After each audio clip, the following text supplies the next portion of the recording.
Bismillahirrahmanirrahim. Now we have come to the season, merry-making season, called the Christmas or Xmas, as per se. Our Christian brothers are busy preparing for a celebration, marking the birth of Jesus Christ to their own knowledge. I'm here to speak on some issues relating to that. Why Muslims refuse to celebrate the birth of Jesus Christ on this specific date of 25th December.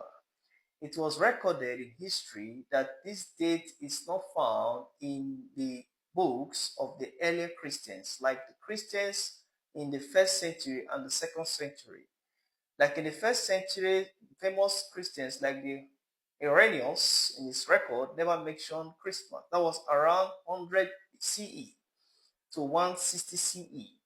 Now we go to another Christians, early Christians, like example, like Tertullian, never mentioned it in his book. So also another great earlier Christians never mentioned it in his book by name of the old historian there called the Aurelius.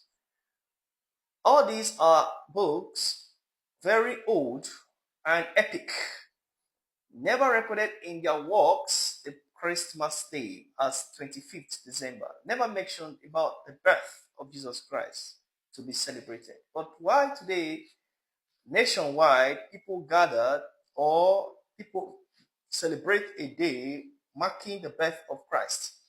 Now, the word Christmas comes from the word that marks the birth of Christ, as it is mentioned in the encyclopedia called Natus Christus in Bethlehem, Judea, meaning that Jesus Christ was born in Bethlehem. So there were issues surrounding the birth of Christ.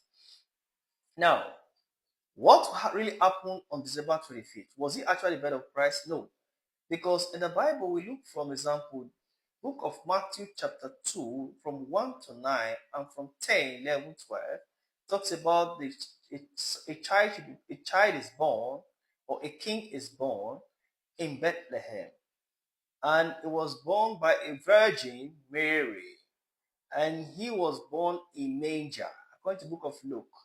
And the record shows that manger is the lowest place to be born. The reason is that they could not find any inn where Jesus Christ needed to be born. So the heavy mother, Mary, went straight to the manger where sheep are outside flocking, but said it was a very summer or a summer period, a winter period in Roman.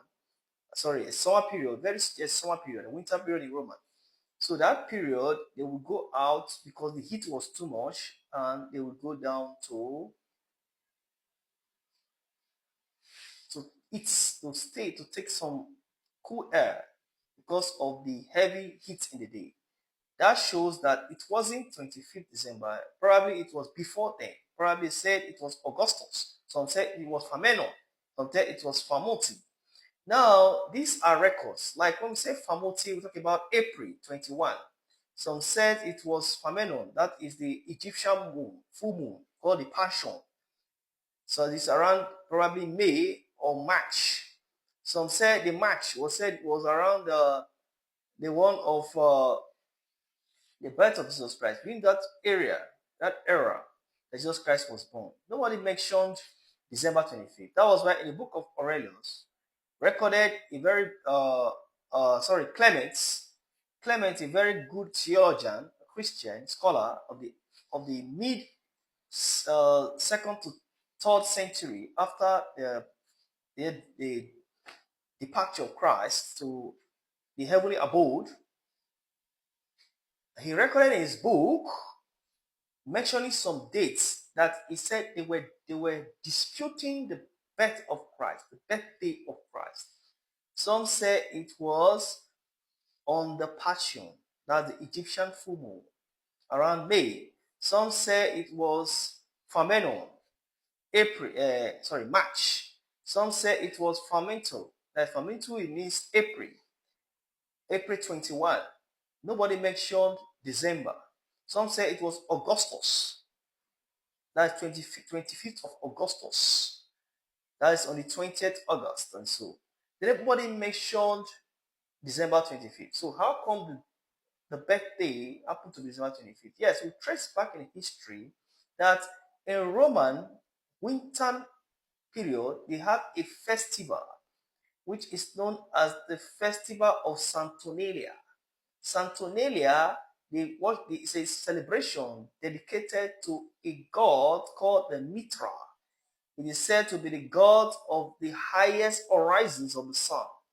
That's when the sun reaches its optimal brightness. And that is a point where people will go out in their nudity. They will face the sun, having bloodbath themselves with animal blood. Then they will stay for probably 6 hours, marking a birthday of the sun called the Saturnalia. Celebration dedicated to the god of Mitra is used probably by the Romans at that time. That was why when a great Roman emperor decided to organize the festival for that god, a feast, there were massive turnouts from the pagans. They gathered themselves according to the Encyclopedia of Britannica and also the Encyclopedia of Religion. They said that they gathered themselves and they were worshipping the sun. So the Christians were envious about it. Say, oh, if they allow this festival to go on, our brethren will be moved and induced by it and they will leave Christianity. So let's assume the date to be the birthday of Christ. So that, because before then, it was said that the Armenians, the modern Armenians, stuck on that day, called the day of January 6th, as the birth of Christ. That was the saying, the birth of Christ on January 6th. It's called the Epiphany. But they stood at it for centuries. But later it phased out because some of them went back to that 25th. That was why from 25th to 6th of January, it became the 12 days of Christmas. This was men celebrated. So it's a day they give gifts.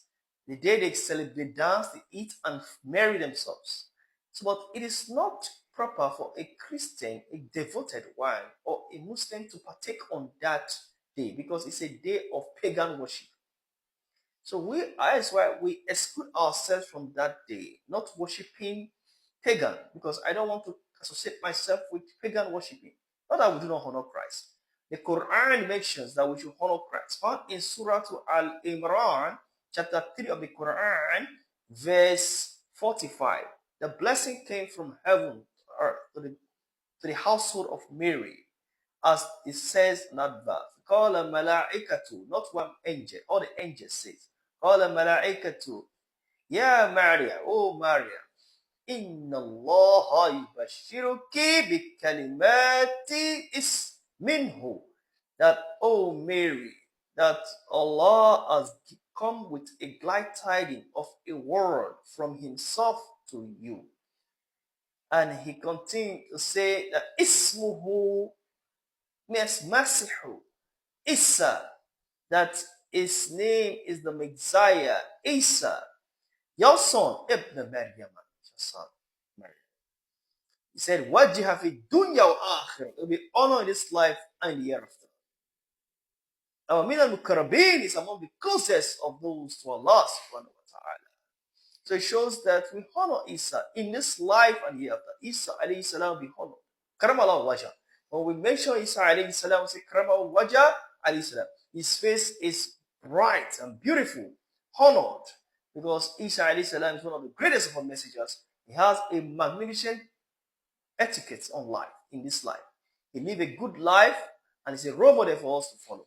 Now, that was why in some verses of the Quran, there's a chapter called Surah to Al-Maryam, dedicated to the mother of Isa alayhi salam. Why? Because of his personality. Allah says about it, when he talks about the angel came to Mary, he said, Qala inni rasul rabbiki, I'm the messenger of your Lord, li'ahab alaki. Gulam, I'm giving you news of a child, Zakiya. A Gulam Zakiya, name of a devoted child, a pious child.